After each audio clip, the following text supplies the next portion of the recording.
여러분을 룻과 레위의 사랑 이야기 속으로 초대합니다. 룻은 고아였지만 아버지의 절친한 친구였던 베냐민과 요한나의 가정에서 살게 되었습니다. 룻은 아버지의 빚 때문에 늘 어깨가 무거웠습니다. 빚을 갚기 위해 열심히 일을 했지만 갚지 못한 빚의 무게는 점점 더해지는 것 같았습니다. 베냐민에겐 키가 크고 건장하고 멋진 레위라는 아들이 있었습니다. 아버지가 아들의 신부를 고르는 유대의 전통에 대해 들어보셨나요? 레위도 그렇게 아버지의 결정을 기다리고 있었습니다. 베냐민은 본인이 사랑받고 인정받고 있는지도 모르는 겁먹은 작은 아이 룻이 레위를 위해 택한 신부라고 말해줍니다. 레위는 숨을 깊게 내쉬고 눈을 감았습니다. 룻을 신부로 맡는 것은 쉽지 않은 일이지만 작고 사랑스러운 룻을 사랑하는 일은 어렵지 않을 것입니다. 유대의 전통에 따라 유대인 신랑이 결혼을 위해 취하는 첫 번째 행동은 신부대금을 협상하는 것입니다. 룻의 신부대금은 그녀의 모든 빚, 전부였습니다. 이 엄청난 신부대금을 지불할 방법은 오직 한 가지. 레위가 생명과도 같이 여기는 율법책 토라를 팔아야 합니다. 중요한 결정을 내려야 한다는 생각에 레위는 잠을 이룰 수 없었습니다. 여러 가지 감정들이 솟구쳐 올라왔고 시간이 흐른 후 그는 조용히 마음을 정리하고 결정을 내렸습니다. 토라는 팔릴 것입니다. 룻의 빚은 전부 청산될 것입니다. 그리고 그는 신부를 얻게 될 것입니다.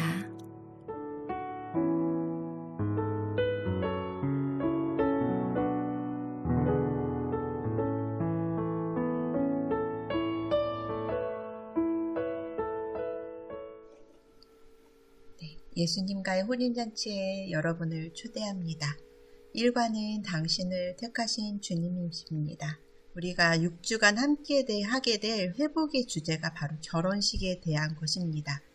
여러분이 누군가를 사랑하였고 그 사랑이 영원할 거라 믿고 결혼을 하였을 것입니다. 하지만 영원할 것 같은 사랑도, 영원할 것 같은 이 설렘도 시간이 지나고 나면 흐려지기 마련인데요. 옆에 계신 그 남편분들이 왼수같이 느껴지시는 분들도 계실 거예요. 여성분들이 드라마에 빠지는 이유가 뭘까요? 현실에서는 이 남편과는 도저히 더 영원한 사랑을 할 수 없을 것 같은데 그 영원할 것 같은 절절한 가슴 절절한 사랑을 할 수 없지만 드라마 주인공을 보면서 대리만족을 하면서 가슴 절절한 그런 설레이는 사랑을 느낄 수 있기 때문이겠죠. 여기 회복에는 여러분을 향한 진실된 영원히 변하지 않는 사랑이 나옵니다. 드라마 속의 주인공보다 더 드라마틱한 사랑의 주인공이 누굴까요? 바로 여러분이십니다. 성경 속에는 결혼식이 3가지가 나와요. 이삭과 리브가의 결혼, 두 번째 결혼식은 예수님께서 물을 포도주로 변화시키신 첫 번째 기적을 행하셨던 가나의 혼인잔치, 그리고 마지막 3번째는 우리가 천국에서 경험하게 될 어린 양의 혼인잔치가 있죠. 예수님께서는 성경에서 결혼에 대한 비유를 많이 말씀하셨어요. 첫 번째가 열처녀 비유였죠. 마태복음 25장 1절에서 13절 말씀이었고요. 두 번째는 그러나 그 날과 그때는 아무도 모르나니 하늘의 천사들도 아들도 모르고 오직 아버지만 아시느니라. 마태복음 24장 36절 말씀입니다. 세 번째 말씀은 내 아버지 집에 거할 곳이 많도다. 그렇지 않으면 너희에게 일렀으리라. 내가 너희를 위하여 거처를 예비하러 가노니. 요한복음 14장 2절 말씀입니다. 이 말씀들이 어떻게 결혼식과 비유가 될까요? 예수님이 갈릴리 지방에서 갈릴리 지방 사람들을 제자들로 택하셨죠. 이 갈릴리라고 하는 지방의 혼인 그 풍습이요. 이 예수님이 하신 말씀 중에 다 고스란히 나와 있는 거예요. 첫 번째 열처녀 비유에서 슬기로운 다섯 처녀는 기름을 준비했고, 다섯 처녀는 기름을 준비하지 못해서 혼인잔치에 들어가지 못한 말씀이 나오죠. 여기서 신랑이 밤에 오는데 왜 밤에 오신다고 생각하셨나요? 네, 언제 올지 몰라서, 우리가 잠들어 있을 때 올지 몰라서 그렇게 말씀하셨을 수도 있어요. 근데 이 갈릴리 지방의 혼인잔치는요, 풍습은요, 신랑이 밤에 온대요. 밤 12시부터 새벽 사이에 언제 올지 모르고, 언제 몇 시에 올지도 모르고 그저 신랑을 기다리는 거예요. 신부는 신랑이 언제 올지 몰라서 웨딩 예복을 입고 잔대요. 그렇게 갈릴리 지방의 풍습이 신랑이 밤에 온다는 겁니다. 두 번째는 그날과 그때는 아무도 모르나니 하늘의 천사도 아들도 모르고 오직 아버지만 아시느니라. 예수님이 재림의 때가 언제인지 아무도 모르고 오직 아버지만 아신다고 하시잖아요. 근데 이 갈릴리 지방에서 이 결혼식의 날짜를 오직 신랑의 아버지만 안대요. 그래서 신랑도 모르고 아무도 결혼식 날짜를 모르는데, 어느 날 갑자기 신랑이 만약에 자고 있는데 아버지가 가라, 오늘이 그날이다, 신부를 데려와라. 그러면은 그날이 결혼식인 거예요. 이 결혼식 날은 오직 신랑의 아버지만 아신대요. 오직 하나님만 아시는 그거가 너무 흡사해서 너무 깜짝 놀라시지 않았나요? 세 번째, 아버지 집에 거할 곳이 많도다. 그렇지 않으면 너희에게 일렀으리라. 내가 너희를 위하여 거처를 예비하러 가노니. 이 말씀이 결혼식과 어떤 의미가 있을까요? 이 갈릴리 지방에서는 신랑이 신부와 결혼하기로 약속하고 결혼식이 이루어지기까지 약 1년 정도의 시간이 걸린다고 합니다. 그 1년 동안의 시간 동안 신랑은 무엇을 하냐면은 그 아버지 집에 신부가 거처할 그 방을 직접 건축한다고 해요. 그래서 이 예수님이 우리에게 정말 너희를 위하여 이 하늘나라에 거처를 예비하러 간다는 말씀이 이 갈릴리 지방에서 신랑이 신부를 위하여 그 아버지 집에 방을 만드는 것과 같은 의미인 거예요. 이 갈릴리 예수님이 재림하실 때의 모습이 이 정말 갈릴리의 혼인잔치의 모습과도 너무나도 흡사하다는 것이 너무 놀라웠던 사실이었습니다. 또 성경 속의 이 유대인들은 아버지가 아들의 신부감을 대신 선택해 주기도 합니다. 대표적인 예가 아브라함이 종 엘리에셀을 통해서 이삭의 신부감을 찾는 내용이죠. 아브라함은 너무 나이가 많았기 때문에 이 엘리에셀에게 그 신부를 선택할 수 있는 권한을 대신 부여해 준 거예요. 그래서 엘리에셀은 신부인 리브가를 찾게 되죠. 기도하고, 그리고 이 신부에게 신부값인 금 코걸이와 금 손목걸이 한 쌍, 또 각종 금 폐물과 의복을 꺼내어 리브가와 그의 가족들에게도 보물을 나누어 줍니다. 여기서 이 나누어 준 게 바로 신부값인데요. 유대인들은 남자가 여자를 신부로 얻기 위해서는 신부의 아버지에게 이 신부를 데려오는 조건으로 신부값을 지불해야 한다고 합니다. 엄청난 대가를 치러야만 신부를 데려올 수 있는데요. 만약 신랑이 가난해서 신부값을 지불할 수 없을 때에는 어떻게 할까요? 이 유대인의 그 가족들은 전통적으로 대대로 이 토라라고 하는 뭐라고 할까요? 유품이 이렇게 물려져 내려오는데요. 이 토라는 모세 오경이 담겨져 있어요. 모세 오경에는 창세기, 출애굽기, 레위기, 민수기, 신명기 이 5권의 성경이 들어있는데 이 토라를 아주 중요시 여긴다고 해요. 근데 정말 이 신부값을 치를 수 없을 때 이 토라를 팔아서라도 신부값을 치른다고 합니다. 네, 유대 지방에서 신부값을 치르는 이유가 도대체 뭘까요?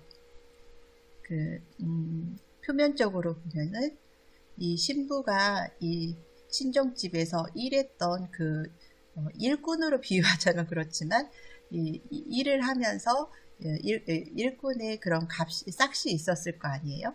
그런데 그거를 이제 신랑이 신부를 데려오면은 그 노동력이 비게 되니까 이 노동력을 대체하는 그 비용으로 신부값을 지불하기도 했는데요.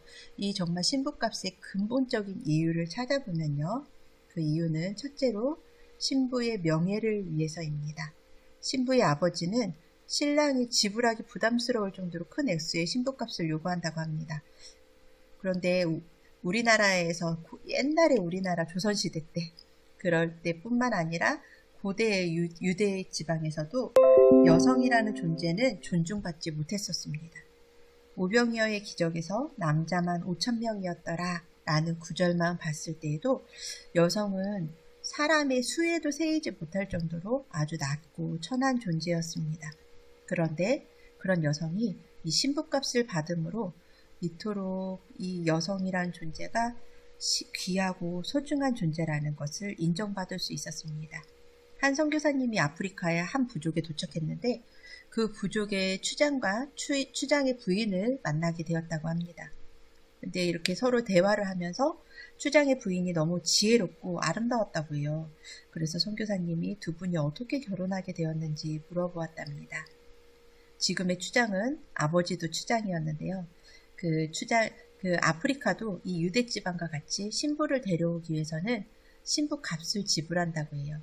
그런데 보통 한 일반 남성이 한 여성을 신부로 맞이하기 위해서는 소 한 마리의 신부값을 지불했는데 이 추장의 아들이 신부를 데리러 가는데 소 10마리를 끌고 가더랍니다. 그래서 부족의 모든 사람들이 깜짝 놀란 거예요.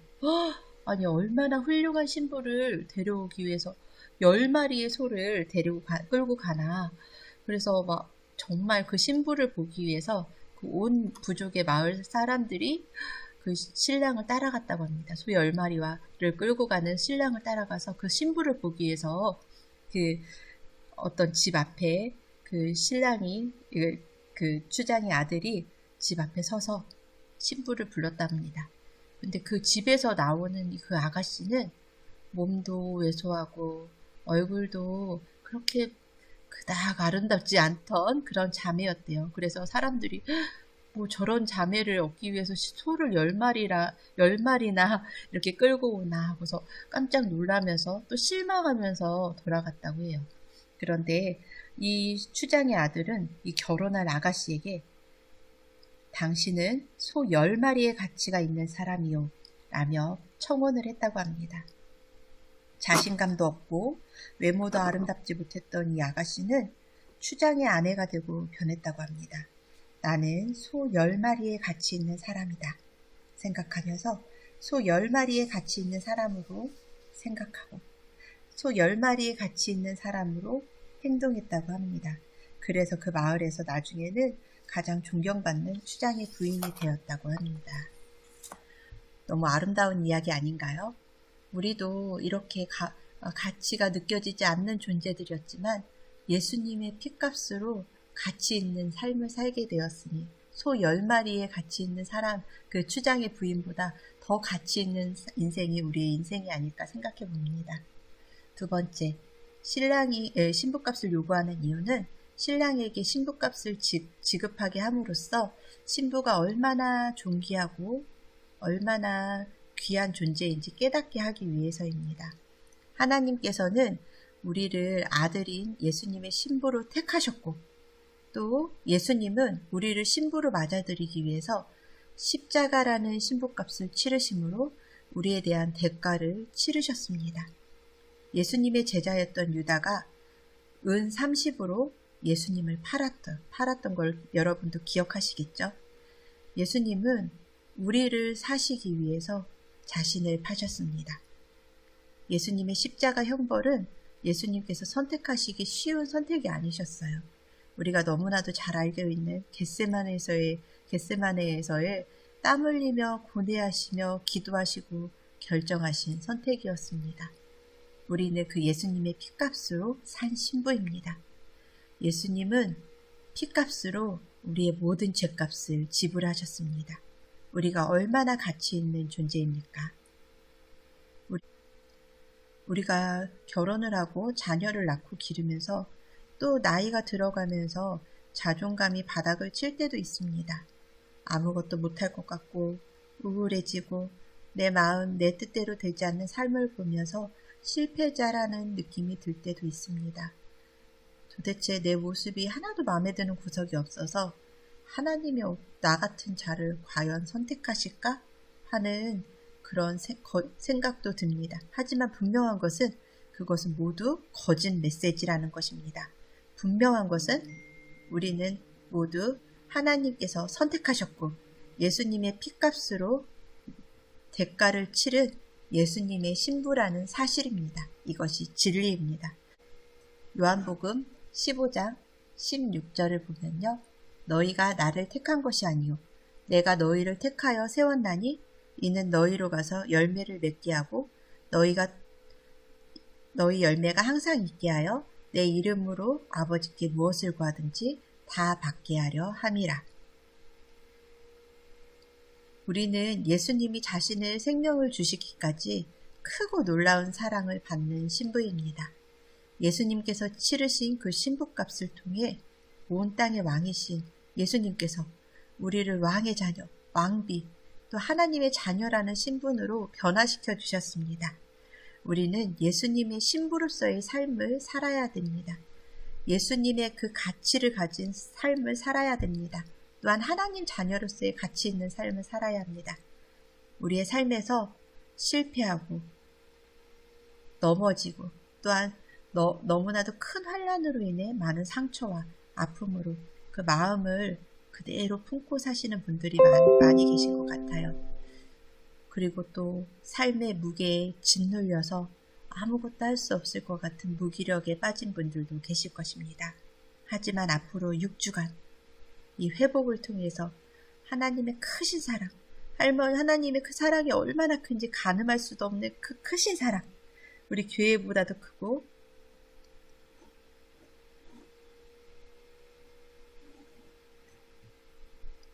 산보다도 크고 우주보다도 크신 그 하나님의 크신 사랑에 우리 심장에 깔때기를 콱 꼽아서 콸콸콸콸콸콸콸콸 흘러가는 것을 경험해 보시길 소망합니다.